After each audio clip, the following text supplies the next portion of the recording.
All right. Hello. We are back with another one. Amy, I think you owe our triples and triples of fans an apology for the last 2 weeks of Yes. in an explanation of your absence. Did I say triples and triples of fans? Yes, you did say triples and Okay, cool. triples. Is that a thing? Are couples and couples? Triples and triples? Are dozens? Our dozens of viewers, our 70 views, that might be like 12 people who've watched a couple of times, Yeah. and 40 of them are me and you. Yeah. Actually, the first week it wasn't me. Was it me? Yeah. What happened? I forgot. Is this something we're talking about? I know that it wasn't me. You were sick. You was that- remember? You were sick. It was the same time when we had the softball. Yeah. Okay. Okay. All right. So go But ahead. this last week, yes, I take responsibility for that one. Okay. 2 in a row, bad. Okay. Go ahead and offer your apology. Maybe you go. You do your apology first, and I'll do mine second. Camera's going to you. Sincerely, I'm sorry. But my child contracted scabies, which I think... Scabies. If you don't know what it is, it's some kind of bugs that get into your skin that make like rash or something. But I'm not 100% sure that that's what it was because it didn't spread and nobody else got it. But we treated everybody in the family. We disinfected everything. We washed everything. But we went to the doctor on Tuesday for it. So that was the day that we were supposed to have our pod. So we went super early that day. So we got medicine. So I didn't want to, or maybe we went Monday, but I didn't want to go the day after we were treated and then risk it not working. But everything's better. Oh, and then Kalal had an allergic reaction. So then from head to toe, he had tiny little, like, I guess rash. It was like a giant rash from head to toe. And it had nothing to do with the scabies, but because he was allergic to the cream that they gave him. Yeah. He was puffy everywhere. Poor baby. But yeah. Did you take pictures? I did take pictures. But did you do the huevo? Yes. Did you really? Yeah. Okay, tell me about this So experience. people, if you don't know about the egg, you do the egg. About this witchcraft that happens in our family. It's just basically like you do it whenever a baby tends to get sick or something happens to a baby or anybody actually, even adults. So you go and you take the egg and you say the prayer over the baby. What's the prayer, Amy? Did you do it or did somebody else do it? Mom does it. Mom did it. The mother witch. So she comes and she says, in the name of the Father, the Son, the Holy Spirit. Okay, over there, giving the name of the Father, Son, Holy Spirit up in there. Okay. Yeah, so then she does it. You do it on from head to toe, like your arms, and you do like. Were you watching the whole thing? Yes. Okay, I don't know. You might have like, hey, I'm on my phone or something. No, yeah. So then you do like all the joints, like everywhere where like your your stuff, your body connects. You do it over like over the back, on the palms of the hands, on the backs of the hands. You do the little cross everywhere. As you say the prayer twice, you do on the soles of the feet. Yeah. And then you crack the egg into a bowl. Yeah. And you then, after you're done, you toss it into a crossroads. Wait, hold on. Y'all added something to this. I never heard this last part. You didn't know that? Like when you no wonder it never worked. When you dispose of the eggs, you're supposed to toss it into a crossroad. Wait. The eggshells or the egg? The egg that you crack it. So once you crack it, the egg, and then it'll have the ball in the middle, and there's strings coming out of the egg, and then in the yolk, it looks like there's like an iris. So it looks like an eye. So then it's like the white, yellow, and then another little dot in there. That means that the baby had ojo. So ojo, it means like somebody was overly paying attention to the baby, giving too much attention to like somebody and being jealous. Not necessarily doesn't have to be jealous, but you like without touching them. Yeah. So in other words, if there's somebody at the store, sees Kalel, admires him, but does not touch him, then he gets ojo. And so then the result of the egg, was there an iris in there? Yeah, there's a tiny little. Did you take a picture of it?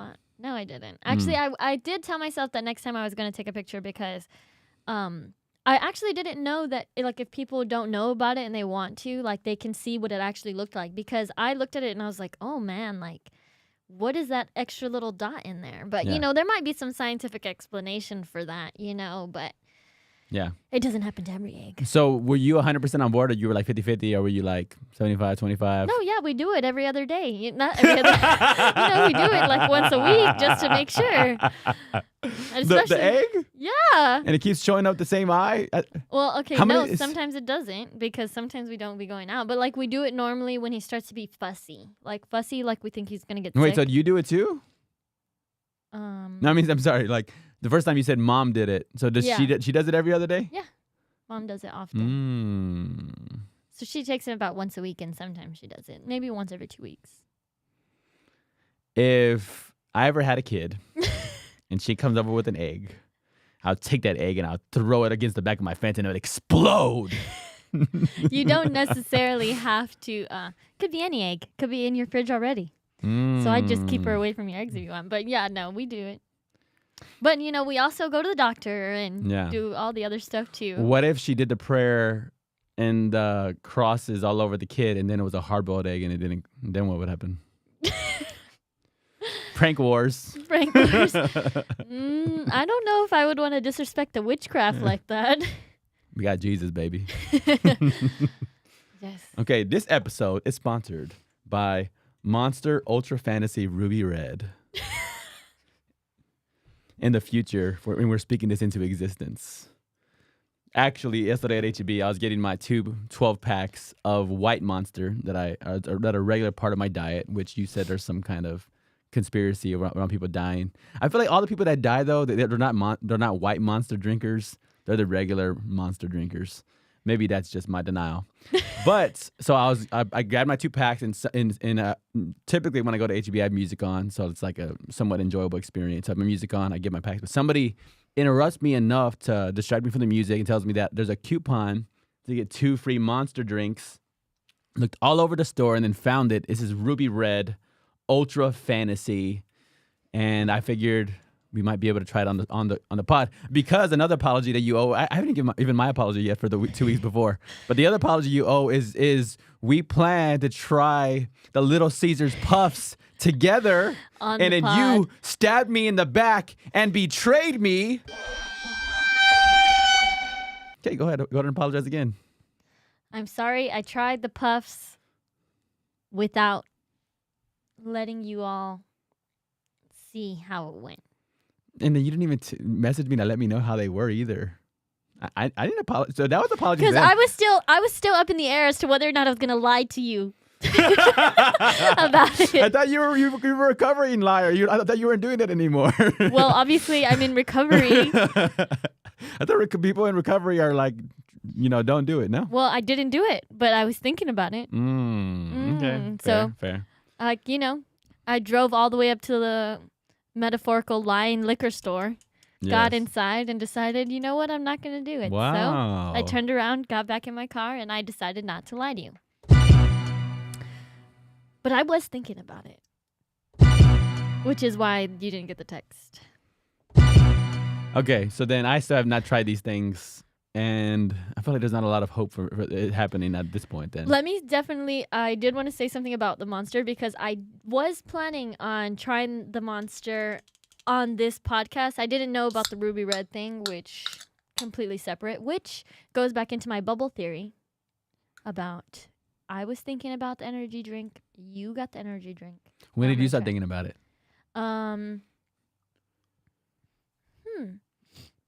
Probably last couple of days. It has a grapefruit vibe. I suppose I'm was gonna the open it up. idea. Yeah, I just popped mine. Ruby Red, yeah, because Deep Eddy Deep Eddy Ruby Red is the grapefruit flavored vodka.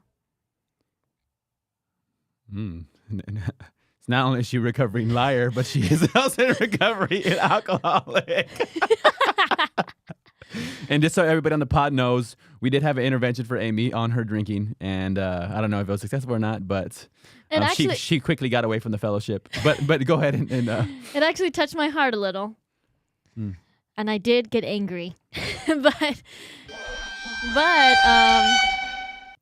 I have decided I'm going to try to drink more energy drinks, less alcohol. that could have went into some weird directions. I decided I'm going to drink more to spite your intervention.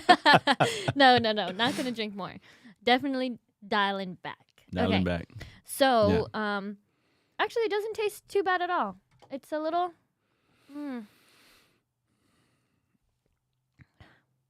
As far as like, it's funny. It kind of reminds me of a tangerine. But as far as like energy drinks go, the aftertaste is not very bad. And the zero sugar.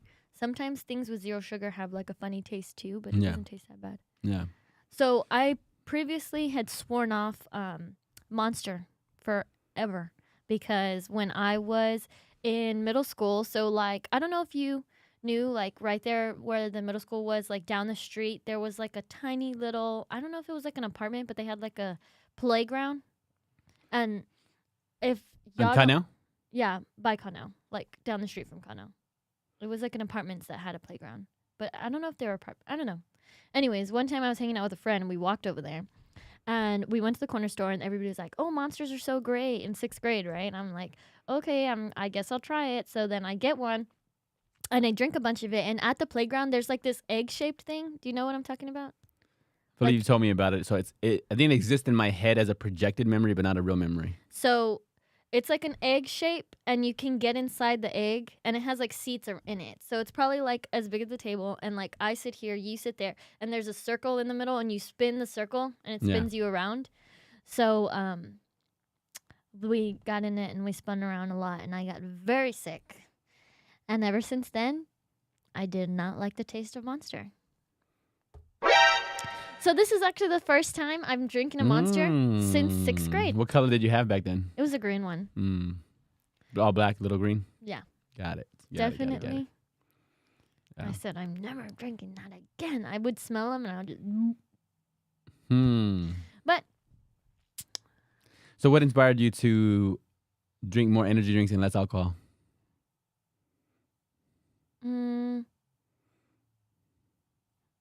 Just... the intervention. No, because I guess I hadn't drank any energy drinks in a really long time. And I used to drink them all the time when I was at work, and obviously I couldn't be drinking at work. Yeah. But yeah. Okay. That's it. So now I'm doing. Dios te bendiga.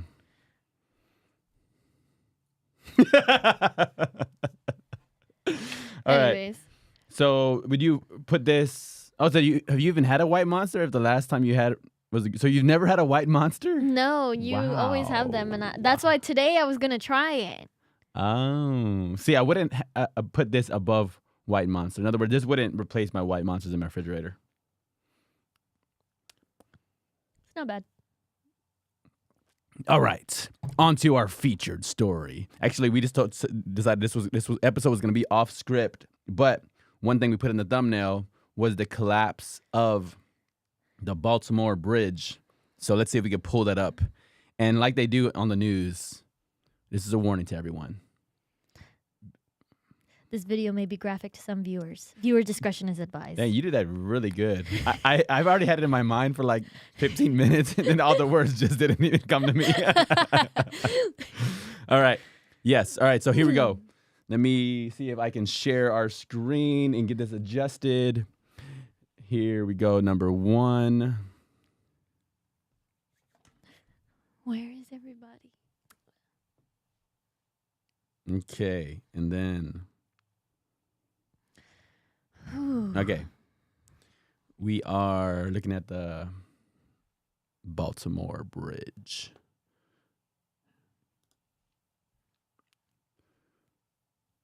Ooh.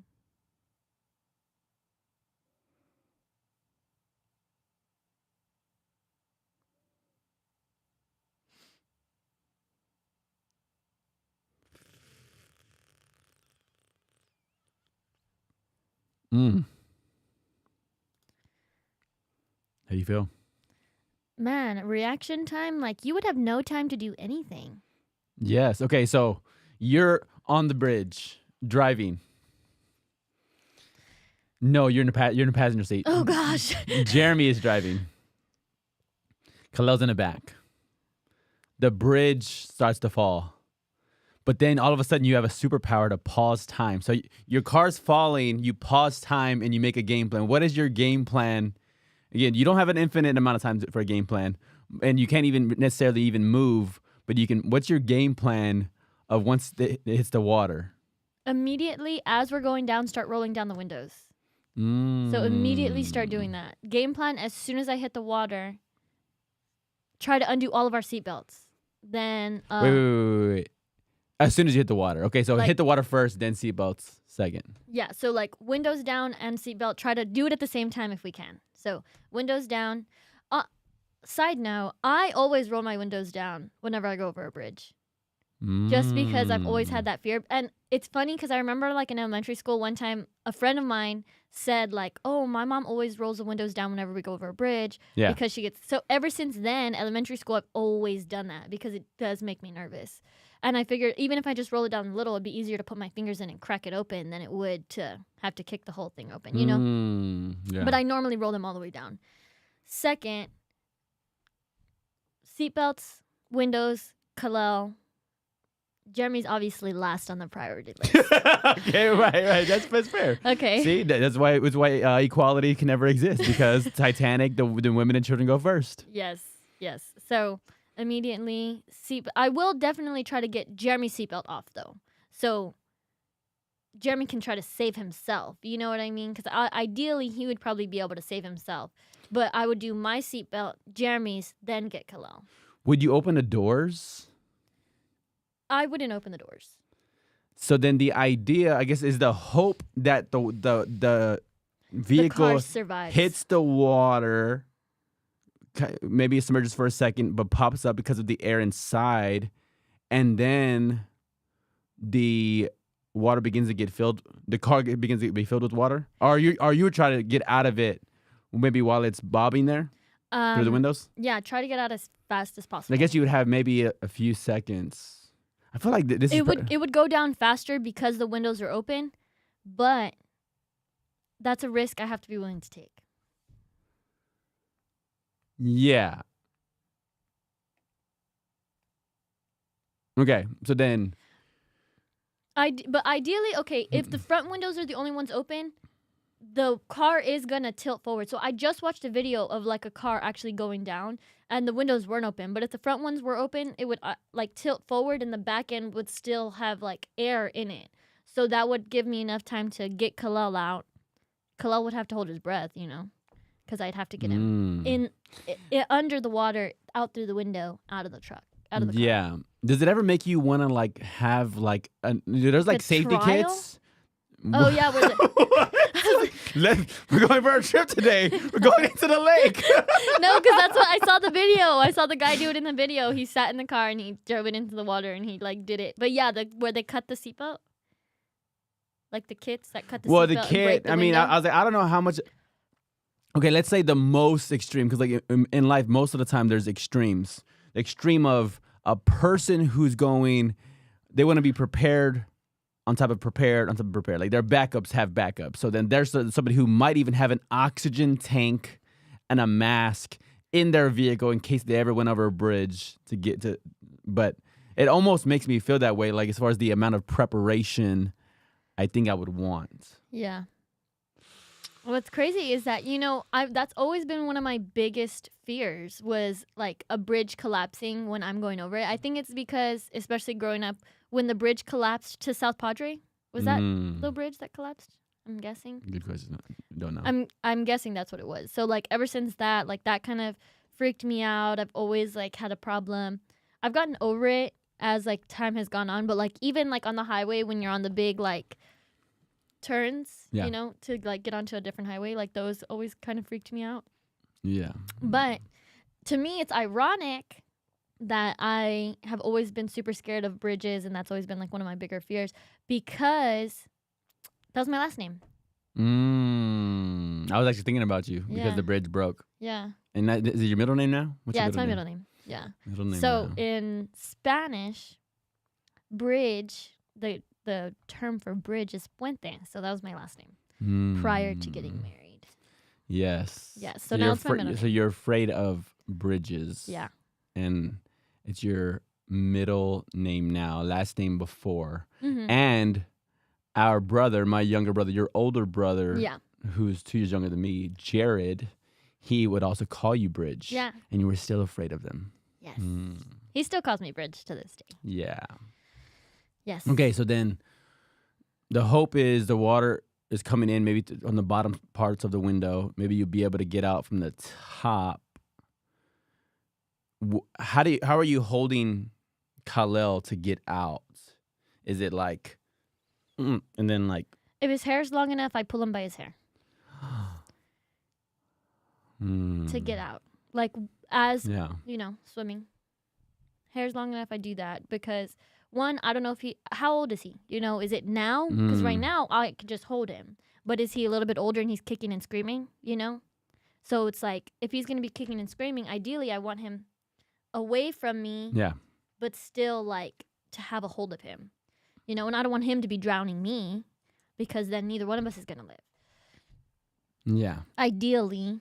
Do you think you wouldn't think about holding him like by his shirt or like by his clothes? Yeah. Maybe. To me, as a younger kid, it makes sense. The hair one, again, it sounds so harsh, but it's like. Because then I could get him out of the water faster, too, because I'm holding his hair. As soon as we get up there, that's good. I can pull him out of the water. Interesting. Yeah. Yeah. Growing up with, swimming a lot, that's definitely things I've thought about. If you've never tried to practice, like even just like a brick, swimming with a brick above the water, like holding a brick above the water, it's kind of hard. You tried it? Yeah. Yeah. Yeah, that would be so tough. Like, let's say you needed to do the CPR on the child, and you just get above water, but you still got to get to a solid place because you could do maybe the mouth breathing there, but you can't do I guess maybe if the kid was small enough and you like. Yeah, but no, definitely you'd want to get out of the water as fast as possible. Which is also like, okay, if he's alive, Khalil, ideally, if he's alive, if he's older, I'd like him to swim and hold himself up, because I don't know what's going on with Jeremy, Right. Then, have you seen those videos of those babies swimming? Yeah. What are your thoughts on that as a mom? Thoughts on that as a mom? Ideally, if you can always watch your baby. Always watch your baby. Doesn't matter. Amen. That's a good mother principle. It's a good person. It's good keeping the baby alive principle. Yeah. Babies accidentally fall into pools all the time, but whether or not they're able to swim doesn't normally I don't think that if your baby knows how to swim, they accidentally fall into water, great. They'll be able to survive that fall, but ideally, you should be watching your child all the time. No amount of floating devices, no amount of teaching your child to swim means, oh, now I don't have to pay attention. No, you always have to pay attention. That's just how I feel. So I follow this girl. She's a mortician. I think her name's Lauren the mortician. And she talks about that. She's always like, drowning is silent, if you're not looking at your child, you should always have eyes on your child, when they're in the water. Right. And ideally, yes, I want my child to be able to swim. Yes, I want Khalil to know how to swim as early as possible. But do those videos freak you out? You know what I'm talking about? And they're underwater and going through the obstacle course. It's like, they're it's 7 months old. Khalil's age. Little, yeah. They freak me out a little, but not really. I'm like, okay, well, that's good. Would you ever do the lessons with them? Yeah. So you put them in now, this age? Ideally you would? Ideally, I want to do it this summer. Wow. Put him in lessons. But I don't I cannot stress enough. I'm not gonna leave him alone. He can learn to swim, but ideally, I'm always gonna be there. Right. Yeah. I support it, especially just in any case, because I've seen people talk about drowning, but they do say drowning is one of the most peaceful ways to die. Have you ever heard that? I'm trying to think of I'm trying to think of Who's giving those testimonials? Like people who have drowned in the past, like having been revived, were like, it actually wasn't that bad, you know? Is that so? Yeah. I mean, but I suppose the split test that they would have had to have had other ways to compare it. Well, I guess it's like, well, it wasn't that bad. Like, you know, like you play it up in your mind like it's crazy, like it's gonna hurt and it's gonna be horrible, blah blah blah. But they're like, really, it's not that bad. They're like, it's not like excruciating pain, like you're it's compared slow to death. burning, Yeah. burning alive. Yeah. Right. It would probably be better than burning. Yeah. Well, but yeah, I support it. I definitely support teaching your children how to swim, just in case, you know, I've seen videos of kids falling into the pool. What about a flotation device in the car? Like, again, if you're thinking about this kit, Yes.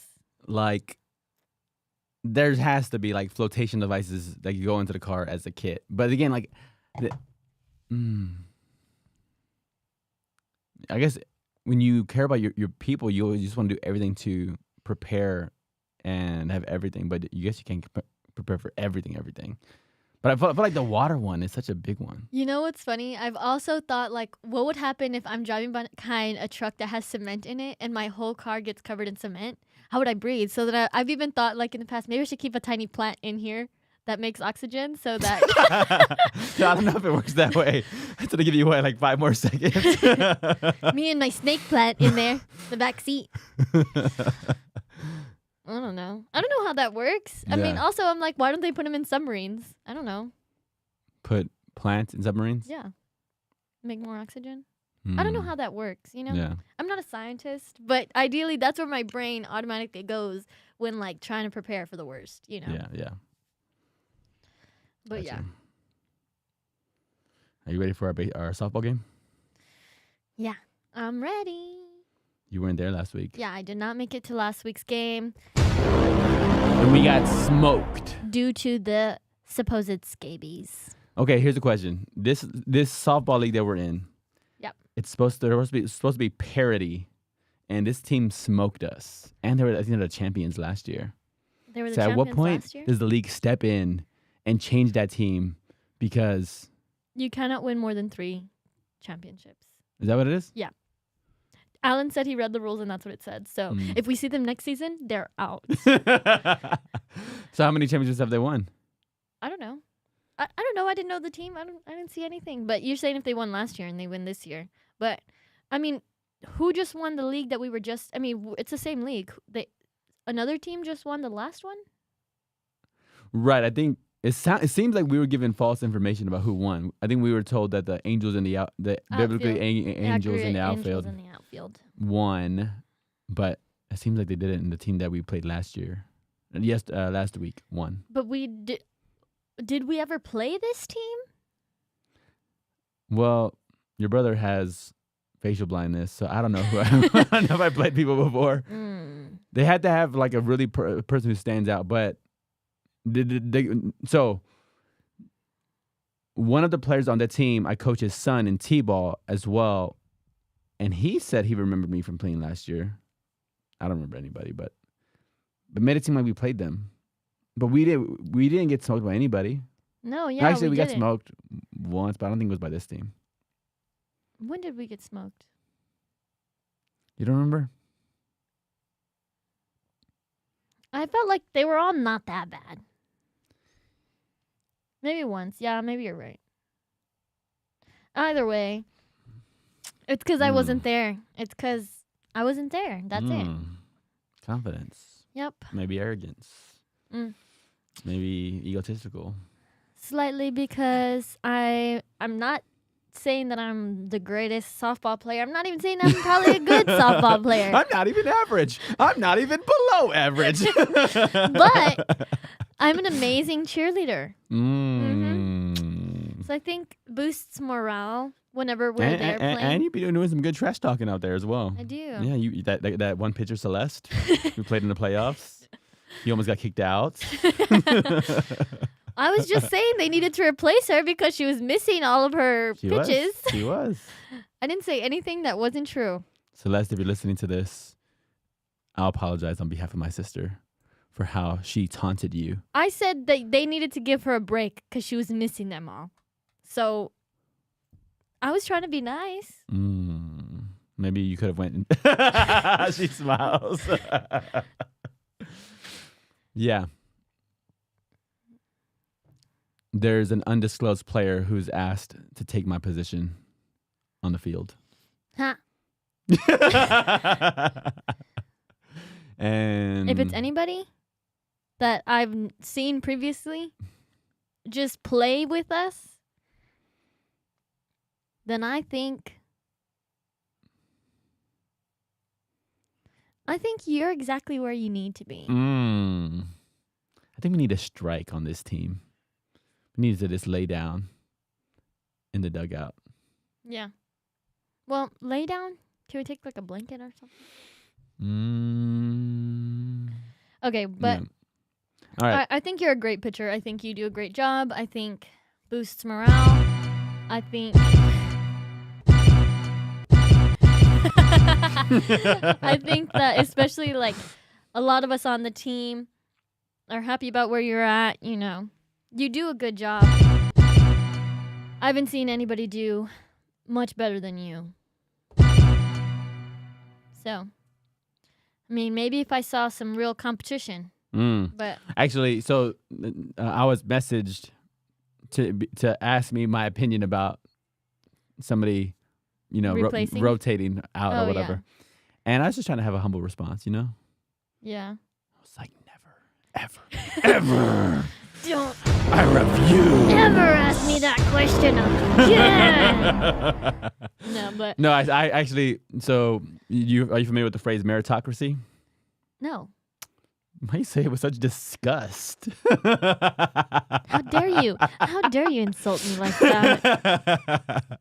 Meritocracy is a system or government based on merit or based on how good something is, not based on nepotism or favoritism. Yeah. It's based on who's actually best for the position, yeah. the role, the opportunity, whatever that is. Yeah. So meritocracy, they'll even talk about it in terms of like the algorithm online. Like the idea is some people would post, and let's say they had like 2 million subscribers, and they would post, but the video wouldn't like hit all 2 million. So the idea is that the algorithm has changed to a meritocracy, that your video actually has to sustain attention. It actually has to be good for them to push it to more people. If it's not good, they're not going to show. It doesn't matter how many subscribers you have. So like the idea is that it's changed to a meritocracy. So I shared that, ultimately saying that if he's better than me based on practice, not based on my opinion, here's what I suggested. As I said, like if he wants to take my position, I think anybody's position should be open, especially in practice, for their position to be taken, including mine. If it was me and I was assessing a position, I would have us rotate it in practice, and then maybe ask several of the team members, maybe 5 of the team members, of who actually did better in practice. Yeah. And if they did better, then the better person should have the position. Yeah, ideally. But as far as I've seen, me personally, I felt like the very first time you ever even went out there, you had never pitched before. You had never like really done that before. And you went out there and you did good like the very first time you pitched, and you've only gotten better. So like I feel like other people, having had experience before, having done things, have if anything done, if not just as good or worse than you have, as far as like our softball pitcher. So me personally, maybe I'm biased because you are my brother, but like I don't think that anybody else that I've seen has done better. But I also don't know, one, who you're talking about, and two,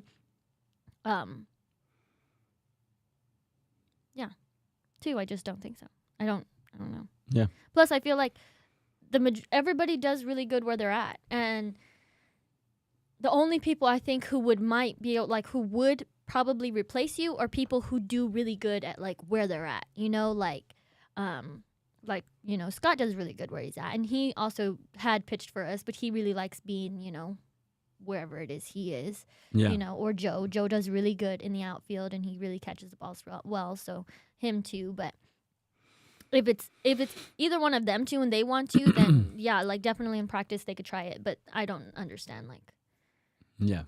if it's Alan, I would be like, Alan, what are you doing? My brother-in-law, my sister's sister's also on the team. So Yeah. if he wanted to replace you, I'd be like, Alan, let's see you do it in practice though first before Yeah. you go out in the game, and then because I think you have to finish a rotation right before they can switch you out as a pitcher in the game. Yeah, I think that's true. Mm-hmm. I think that's true. So I wouldn't want to get stuck with somebody, and then We're gonna find out today. I think I'm doing the first inning, and he's doing the second inning. So it's already been decided. Well, again, I did say the meritocracy piece, and I said, this person made errors. I actually made errors too during the last practice, and even the last game. Mm-hmm. And but yeah, just figuring out who's better. And I was like, hey, I respect your call as captain to Scott if he thinks somebody else should. I want to be a team player. Also, like, he does it if the other person's asking, like, hey, I want to do it. You have to kind of like give them the chance. Yeah, and if they paid for the experience. Mm-hmm. They paid extra money so he could take my position. Bribe. We'll see. Mm-hmm. All right. Okay, so Nickelodeon.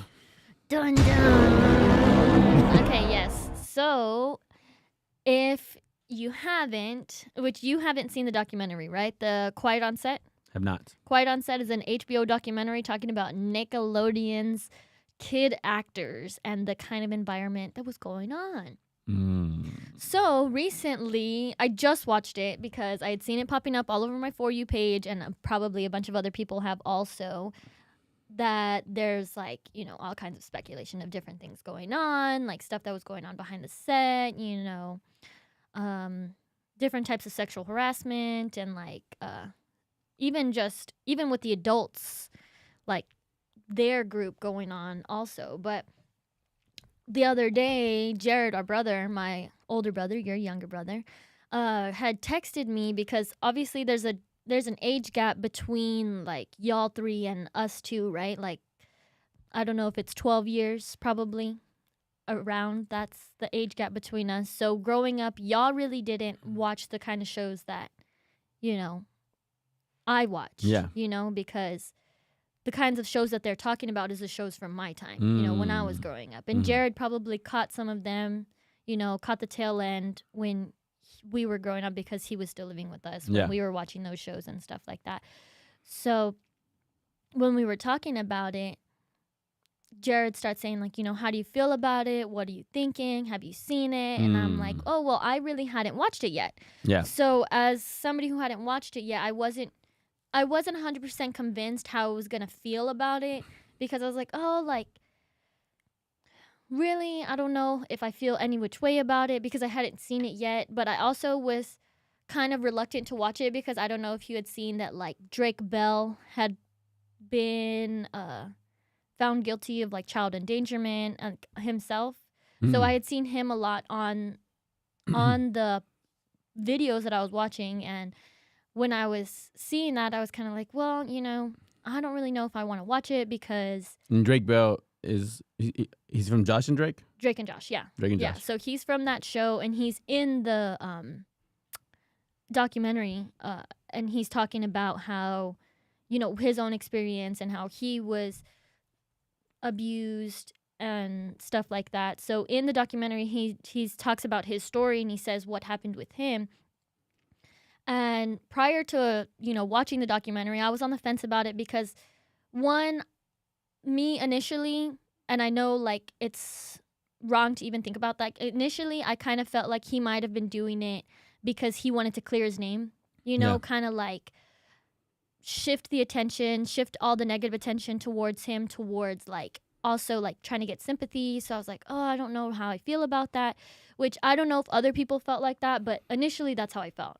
Which I know that that's not right, and I know it's, like, wrong, but that's just how initially my first thoughts, that's what came to my head. Like, I don't know if he's just doing this to try to get attention taken off of him.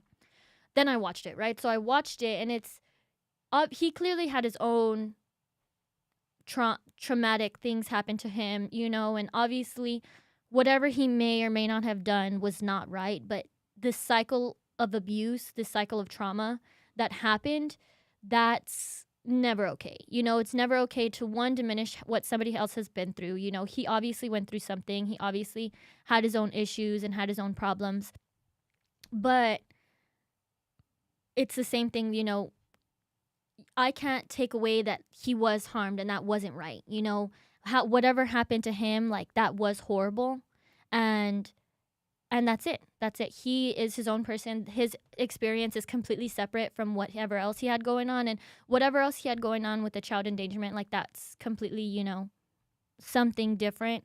And if after watching it, it does kind of make you feel like, wow, as a child, I didn't even notice some of the things that, some of the sexual like innuendos going on in the shows and like different things like that they were showing, like I didn't even notice those things because I was a child. And growing up I constantly thought like, oh, like as you're starting to get to know about, like sex and stuff like that, do you think, oh man, like there's so many like jokes that have to do with sex, but like is that really what they're about? Like growing up I remember thinking that. I remember thinking like, no way that that's actually about sex. Like no way that there's this many jokes and this many shows that all are about sex. And I was like, when I grow up I'll probably understand. But no, as I got older I realized that no, yes, they were all about sex and there is all these things.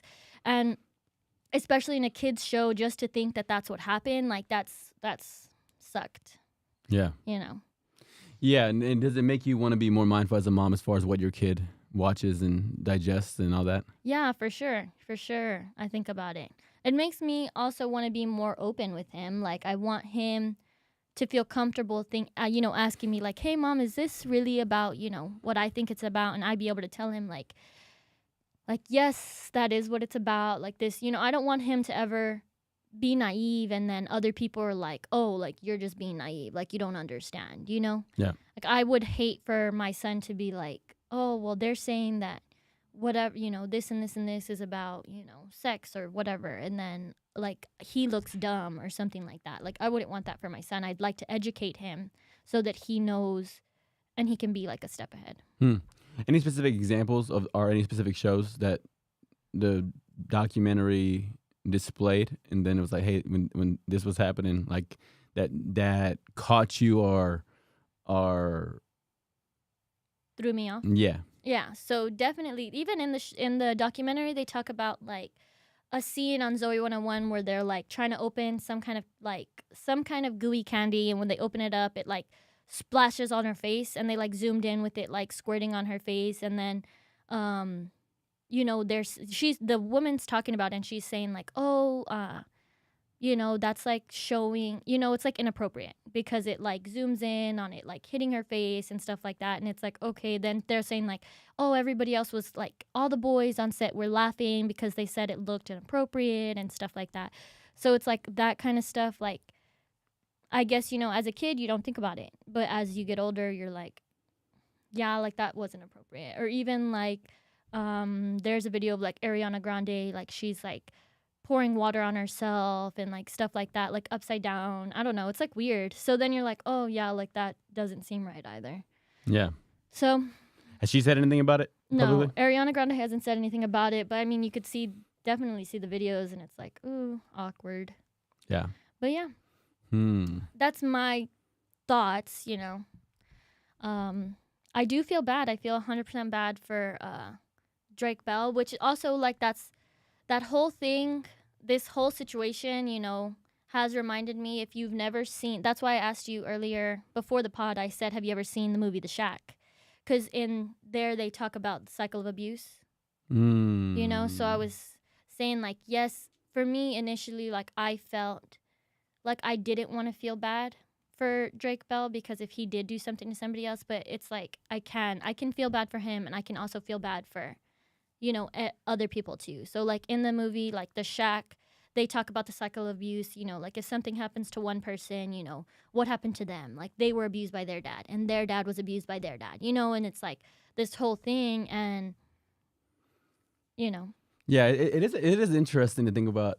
I've heard that argument. I'm curious I find myself thinking about that, like if you follow that train of thought, it started somewhere. I think the Christian paradigm is that evil lives within us. So the idea that is like, but then like the idea of a cycle of abuse, it does say that. I mean, as human beings, eventually it started. Unless you're saying like the very very first human beings were like that, and then it just kept going to every single every single generation, every single family, every single whatever. But that doesn't seem reasonable to me. But again, I think it's a question worth asking if somebody is abusive, does something happen to them? But I find myself resistant to the idea that it's just cycle, as opposed to there's this concept within like Christian beliefs, which is like it's called total depravity. But it's just the idea that and for me, I can be optimistic and I can be even naive and I can think good in people. Yet there's like the way the Bible describes human nature. If you sometimes people only want to like think about the affirmations about who we are, but some of the like the depraved nature of people that the Bible describes of how we are almost like incapable of doing good except for, by God's grace and God's mercy and all of these things. It does make me a little bit less shocked when I hear about. I'm not saying, and I'm still shocked and disappointed and sad and mourning grief for anybody who was abused. But then I also think about like just the depraved nature of human beings, even if it didn't happen, if somebody wasn't abused, how somebody can get there, somebody can be there. Yeah, precisely. But yeah, I mean, I just thinking about it now, like, I'd seen all the people posting, like, they went through a lot, making our, they were literally like there during our childhood. So it's like they went through a lot just to be able to do these shows and make us happy, and like, it's hard. Did it get you emotional watching it? No. I mean, watching it, I was just kind of like, man, like, after I watched it, after I finished it, I did definitely have like a different feel. I felt bad about all of it. I felt bad for even just, my initial thoughts that, oh, Drake Bell, like, I don't really want to even think about it. Like, to me, I was like, I do feel bad for him. I feel bad for what happened to him. He talked about it pretty plainly in the doc. Yeah, he talked about it plainly. So, like, I feel bad about, what he had to go through. I feel bad for anything that, like, any of them had to go through. And a lot of them didn't talk about it. Ariana Grande didn't say anything. Amanda Bynes hasn't said anything. So it's like all these people who didn't say anything, I feel bad for anything they had to go through as well, Mm-hmm. So, sadness. Yeah. But Then the system in which, so I guess I'm trying to imagine the system in which somebody would even watch something now. I know there are probably maybe the word is vigilance, friends who may screen a show before their kids see it. Oh, yeah. Do you see yourself going in that direction? Again, I'm wondering, because the sad thing about it is Nickelodeon, again, it's for children and all of that stuff that was in children's stuff. So it's almost like, okay, like the idea of anybody who's aware of the documentary, who is aware of the content inside the documentary, and then who has who sees all the stuff. And I think in another podcast they were talking about even like some of the obsession on like the feet fetish and all this other stuff that was mentioned in the doc. Yeah. And it's hard to imagine anybody who's aware to allow their kids to watch Nickelodeon at all. Yeah. And is there the question that I think is uncomfortable? Is there redemption? Is there any redemption for Nickelodeon, or is it like, hey, like, nah, they done? Like, if I'm thinking about if I ever have kids, or if I'm ever watching my nieces or nephews, like, can I even imagine having Nickelodeon playing? You know what I'm saying? I'm like, the answer right now is no. Like how could I be when I'm aware of this documentary? Yeah. Then it goes into the question of like, well, how many other movies or shows would even pass that test? Yeah. Ooh, redemption. I don't even know. Like, can you imagine a world in 10 years, like 10 years, let's say if Nickelodeon did everything that could be right moving forward, can you imagine in 10 years being like, let's say you have another kid and they're coming up and being okay with Nickelodeon? Letting them watch without me also having seen what they're watching, probably not.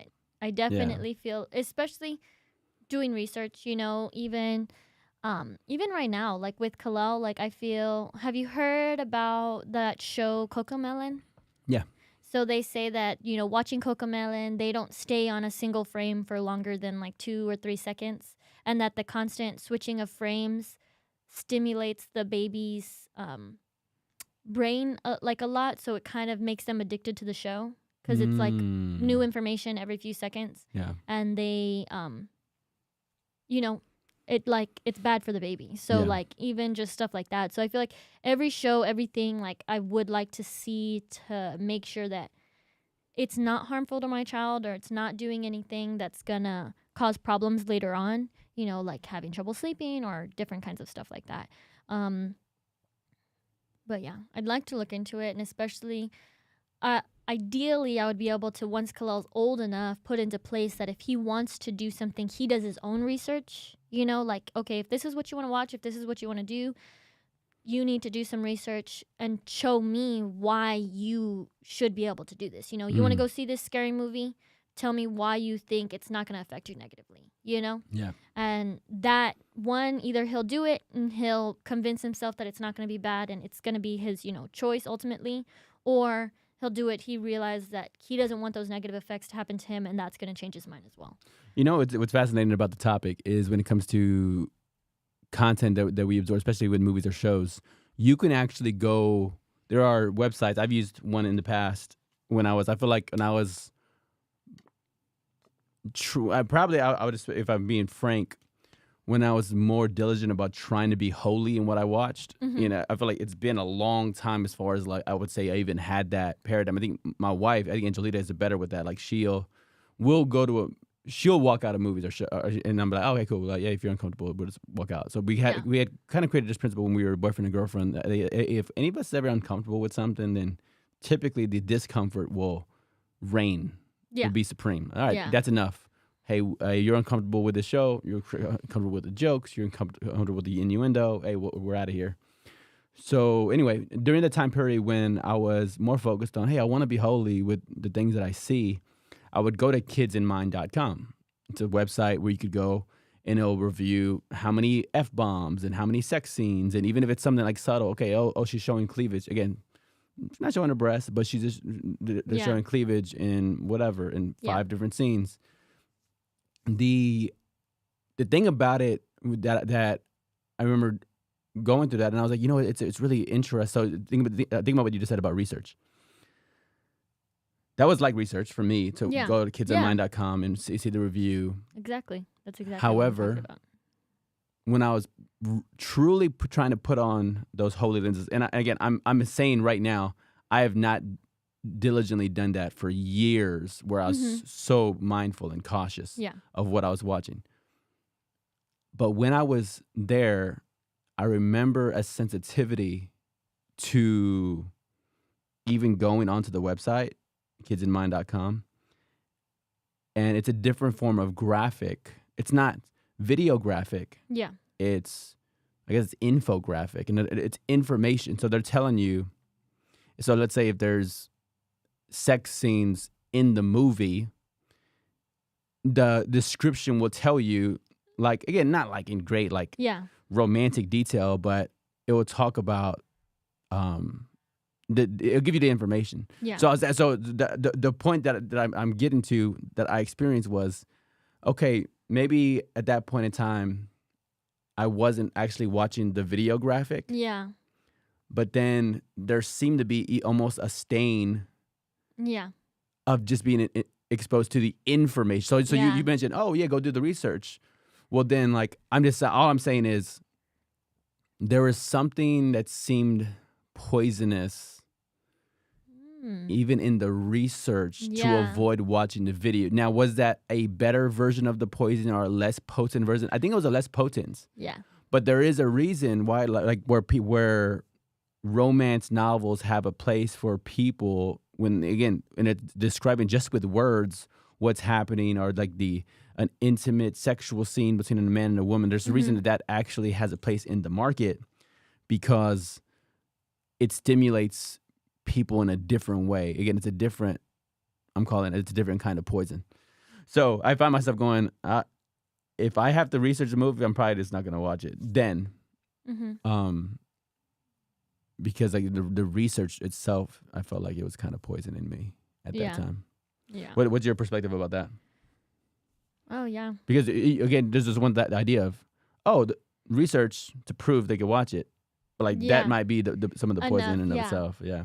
It's not even necessarily that I feel like it's poison. It's not that I don't think it is, but I know that it is obviously something that's going to infect their brain, that's going to go into their mind, and they're going to, see that stuff. But it's more like, I don't want my son, my children to be watching anything and not understand. Like if they're watching something and they think that it's, harmless, and then, they have like, all these other things going on, I don't want them to think like, oh, like that's okay. Inappropriate jokes or stuff like that. And then they go to school, or then they go, out in public, and then they say those things, and then it's like, oh, I didn't teach him that. Like, right. That's to me like my main concern. Like, I just don't want him to think any of that kind of stuff is okay. So I don't even know. Like, yeah, like thinking about it, would I want him to be even just reading that stuff? I mean, I can't shelter him from everything. Right. I can't stop him. So it's like, ideally, he'll do that stuff when he's a little bit older, 13. That's ideally the age that I want him to start being able to look things up and do research himself. Yeah. But it does makes me nervous too. But it's like, I want to be able to guide him in the right direction, without having to, be super heavy-handed on like, don't do this, don't do that. There was one friend I had. He's in Dallas now. Him and his mom, when they would watch, for example, CSI or any TV show, it was pretty precious to see the way they did this. I've never seen anybody else do it. They're watching a show, like a CSI, and it gets to a scene, and let's say they reveal, oh, this person was is the boyfriend of the killer, and they'll pause it, and they'll not discuss about like even like morality, but they're talking about, okay, the show's showing us that he's an early suspect, which means we're 10 minutes into a 60-minute show. Or I guess it's 45 if you count commercials. Yeah. But if you're watching it without, like on whatever, a streaming platform, it's maybe 45 minutes. So we're 10 minutes in, and the boyfriend is a prime suspect for the girlfriend who died. So we know it can't possibly be the boyfriend. And then so they'll have that commentary to move on. But it's made me think about that dynamic, because I think you're right.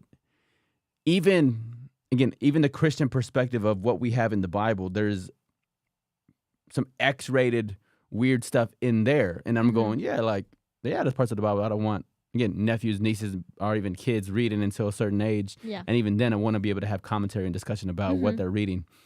There's a verse that describes this nature of using God's word to distinguish good from evil. And I think that's something that I think about is when they're exposed to good behavior, bad behavior, at the simple levels of like lying and cheating, but at the more problematic of abuse and again, like sexual abuse, sexual assault, can they readily identify something as evil or good? And when they're not, then I think when people are exposed to information, they can't categorize it. And so, yeah, I think similar to you is I want to be able to have conversations, even if we're exposed as they get. If I have kids and they're getting older, having conversations about the stuff that they're exposed to and how they're processing it all, to hopefully, like, let's say if they miss the shot and they're not processing it in a way that's wholesome and healthy for their overall flourishing, maybe I could help rebound that shot and put it back in for them, so they're able to, connect the dots of Yeah. what's right, what's wrong, what's Yeah. inappropriate, what's appropriate. Exactly. Yeah. That's where I'm at. So, thinking about it, just being exposed to the world, that's another thing that Jared and I were talking about, how hard it is that you can't control everything, that everything is, difficult, that it's hard to send a kid out in the world, not always be able to protect them. But did you see the story about the mother who went on vacation and left her baby at home? Mm-mm. No, now that made me cry. So I was crying the other day, right? So Jeremy left the house, and then I was scrolling through like my TikTok because Khalil fell asleep, and then a video came on about a judge sentencing a woman who went on vacation, and she left her 16-month-old at home inside of a crib, it's like a pull-out playpen kind of thing, Yeah. which is about the size of a crib, and she left the baby there for 10 days while she went on vacation, and then she came back and the baby died. So watching all of that, they said that she had the baby, even I think they said the baby even survived like 7 or 8 days. And she went from, she was supposed to come home on Friday. She ended up coming home Monday. So she had come home on Friday when she was supposed to. The baby probably still would have survived. But anyways, all these things, I was like watching that, and sometimes I feel like you just don't understand like how some people can be cruel, and like even in the 911 call, she's crying, she's saying like, my baby, like I need help, Yeah. whatever.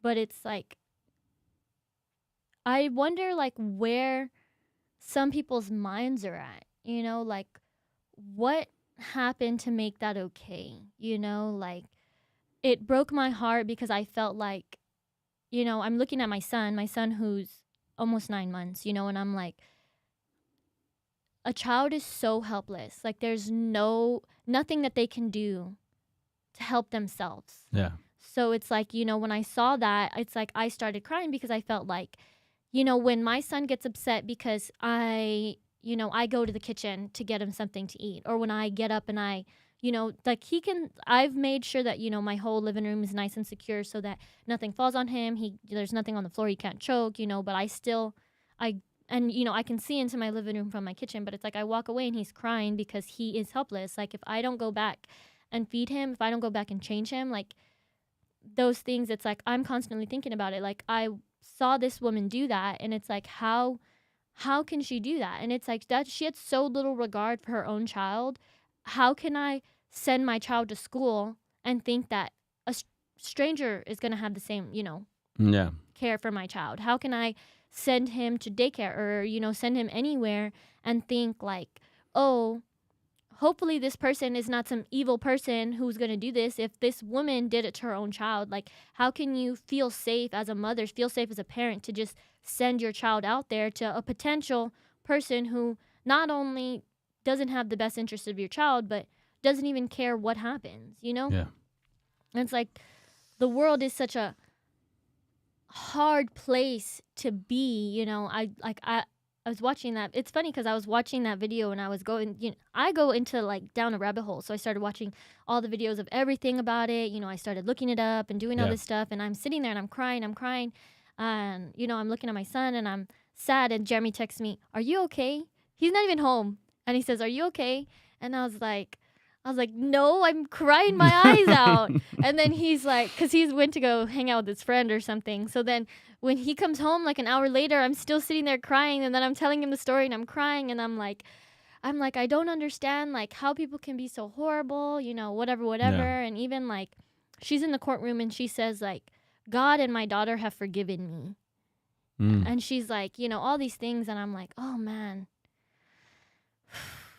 like, have to sit back and take a deep breath, and understand that, yeah, like some people just don't have it in them to like do better, Yeah. It does. All of that does make me think about there's like the large pockets of the Christian community who do the homeschool thing. Who just it is they like, bro, like I can't trust anybody to be able to like raise these kids like. And as you said, like, who's gonna be more vigilant than you as mom, or you are the person as dad, and who's gonna care more, who's gonna prioritize more, who's gonna sacrifice their own well-being for the sake of the child, and all of those things. It's like, I think I can have an aversion or maybe it kind of repels me at the idea of homeschooling. Oh no, the kids are gonna be weird or socially awkward or whatever. But then again, I'm going, I think if I'm sacrificing one for the other, you know what I'm saying? Hey, I'll take a socially awkward kid if it meant that, hey, somebody's looking after them in a really diligent way. Yeah. Even like kids are ruthless to other kids, man.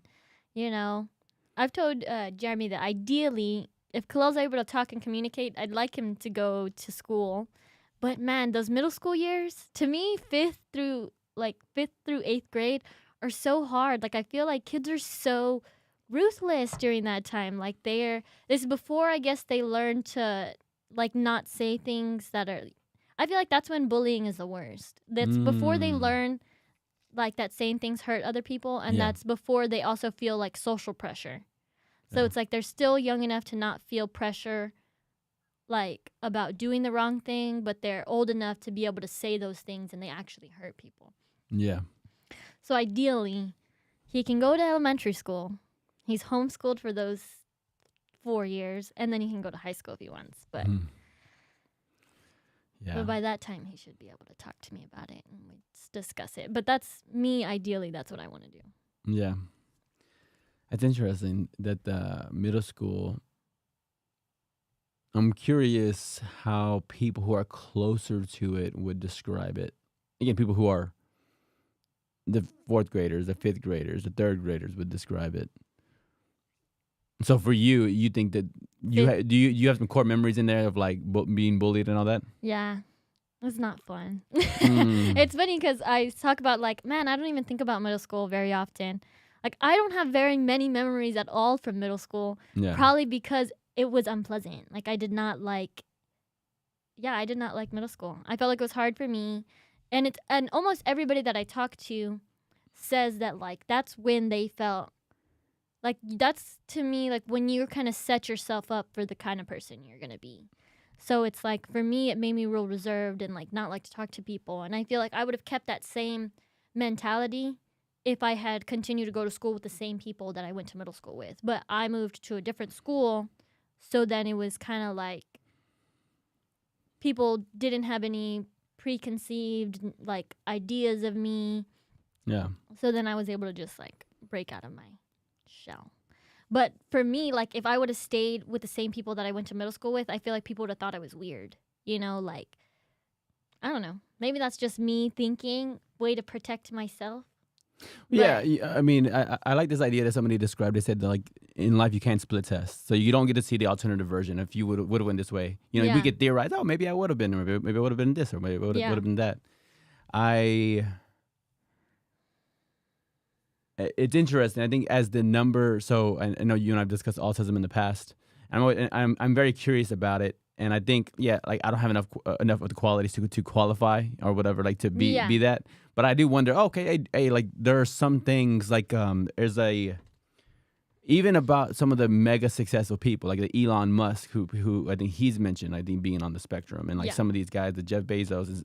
There's questions about at least people on podcasts at least question. Oh, like some of these guys, like there's the net benefit for being neurodivergent, which is like the broader classification for people who are on the autism spectrum or ADHD or ADD or or I think OCD as well. Mm-hmm.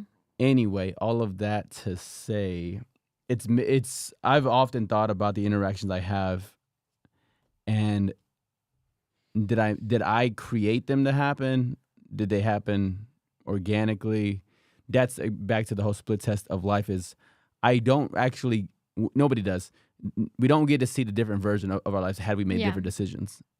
So I was asking the question that you were kind of posing of when it comes to middle school, what was my experience there's a human nature element as you tend to remember the most emotional outliers of experiences, whether it's good or bad. So that is interesting. But I think a lot of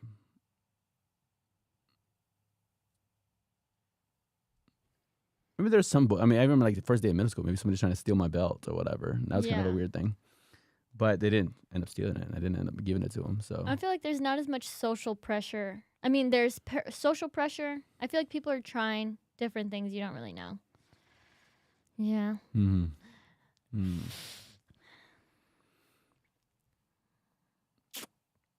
Plus, also, like, it's not like I don't think that people tried to bully. You know, like I don't think it was purposely like, oh, we hate this girl, let's bully her. I think it was like, or like, you know, we hate this guy, let's bully him. I think it was just like, you know, people are trying to be funny. Like, oh, like I remember like a classmate of mine, like she had lost one of her teeth or something, you know, like something like that, and like people would say like you know, they would lisp at her or something like that, you know, just and it's like, okay, like they were trying to be funny, make other people laugh, but like at someone else's expense, you know, like it's really not funny, you know, so it's like just different things like that. Yeah. So, or even, yeah, just lots of stuff. It's hard. It's hard. Is there a happy medium? I don't know. Is there a right way or a wrong way? Yeah. We're all just out here figuring it out as we go. Well, I think there's I think there is like a I forget if you and I discussed this before, but it's the idea of people. I disagree with the idea of like people figuring stuff out. Like there's a viral video trend of people saying, "Oh, like hey, nobody knows anything about what they're doing. Nobody knows." I'm like, Oh. I'm like, what are you talking about? Like, do you not hang around with anybody who has stuff figured out? Like people who anybody who walks around thinking that nobody knows what they're doing, like. So what do you mean? Like you watch a basketball game and nobody knows how to shoot, nobody knows how to pass, nobody knows how to rebound. Like they clearly know what they're doing. Yeah. That's any sport. That's any organized speech. There's method to madness. There's rhythms to it. There's right. There's wrong. There's bullying. There's all these things. There's bullying. There's patience. There's rudeness. There's what are we? So anyway, it drives me bananas when people act like if you don't have it figured out, then hey, you can own you not having it figured out. But like not projecting that onto all other people when there are clearly people who have things, whether it's Figured a out. game of basketball or a game of baseball or a speech or even their own morality. Not saying anybody's perfect, but the idea that nobody has something figured out is like it probably makes people feel good, but it's not what I've found to be true. Mm-hmm. Yeah. I guess you're right. Crazy. I do look back though and think that I wish I would have stood up for people who were being bullied when I didn't really realize it. Mm-hmm. Like there's this girl, I won't even mention her name, but I probably was a junior in school, and like she was strange. I felt like she would hiss at us if we were like making, or even if I was just laughing or whatever. But like if she would fall asleep in class, like, and if she had her hand, then like my friend, I think he would go put something in her hand, so she'd wake up with something in her hand, and then like she'd be asleep, put something in her hand, and then wake up and let's like do something. Let's like exclaim or something to see how she processes waking up with something in her. It could be like a pencil in her hand or a letter in her hand or something. But anyway, I just look back and go, I don't. There wasn't a whole lot beneficial about the way we interacted with her. Yeah. Another girl, I think it was like barely in where people would shave like the back of their head. So like she was like shaving maybe up to her ears, the back of her head. And then another guy would make fun of her saying that she had a fresh taper in the back. She didn't have a taper fade, but he would say that. And again, eventually I was like, again, maybe years later, I was like, he would be conning her every day. He would saying so and so has a fresh taper in the back, like just randomly in the Spanish class, and I was like, I wish I would have said something. I wish I would have been a better advocate for people who were being picked on. Mm-hmm. So I think the idea is, if I understood that people actually listened to me, I wish I would have, Said something. Tony Parker did, and realized, yeah, you got some power, you got some responsibility here. Mm-hmm. Did I say Tony Parker? Peter Parker. You did say Tony Parker. I was like, what does basketball have anything to do with this? But you know what? You know what? You know basketball better than I do. But Yeah. Peter Parker makes more sense. Peter Parker does. Yeah. Ben Parker. Yes. Yeah. Yes. But it's going to be okay. Everything's going to work out. Yep. I think I tell myself, the Christian paradigm is that your best days are ahead of you, because even if it's just heaven, it's like, yeah.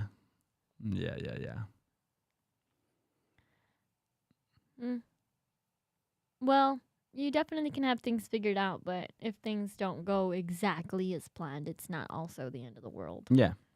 I do think when we become formulaic, we think, okay, I do this, and this happened. That doesn't always work. Yeah.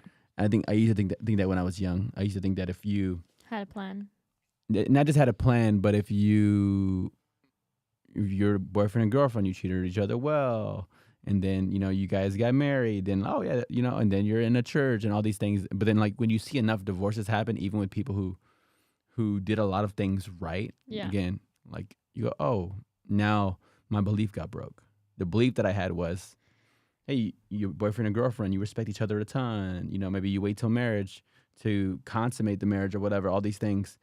And you think, oh, well, that maybe that couple set up for life. But you see enough of those kinds of couples go through divorces, and I go, oh, that formula that I had in my brain. Yeah. It was not as 100% as you thought it was. Exactly. It's a higher percentage, but it's not 100%. Yeah. So for me, learning to not sell formulas, not persuasive. Oh, if you do this, then this will happen. No, if you do this, it'll be better, but still not a guarantee. Yep. Yes. Anyways. All right. Well. Any questions, comments, concerns? Let us know.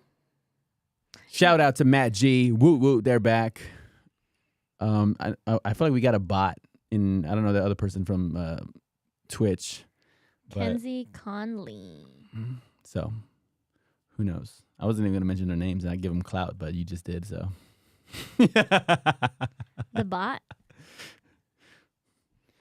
But, all right, everybody. Yep. We'll wrap up. If you have questions for us or topics you'd wish we cover on our next week. Oh, you know what? I didn't give my apology for 2 weeks ago when I got sick. All right, let me go ahead. Do I have music? Do I have any sad music? Hold on, let's see. Plays our intro. Well, thoughts. Apology. Ready. Go.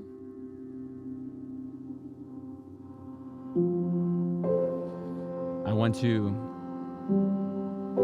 apologize for the things that I've done. For getting sick. And the ways I've come up short. And the things that they don't want to take responsibility for. For my irresponsibilities. And for not wanting to get my sister sick.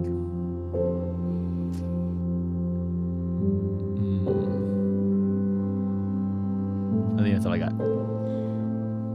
Are you going to start rapping now, Eminem? Yeah. All right. Everybody. Nope. We'll see y'all. Let's press every single button, see what happens. I know. I was wondering if you knew all the sounds that we're capable of over here. So I don't know all the sounds. All right. Sound check. Fire. Ether. Called Brahm. It makes me feel heavy. Deep. Inception. Vine boom. Vine boom. I have that called drama. Shock. The triple horn DJ.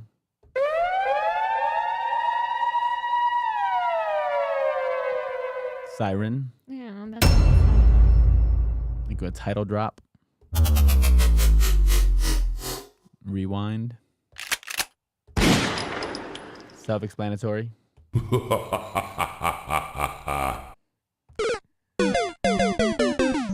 Mario Death. Mario Death. All right, everybody. We'll see you on the next one.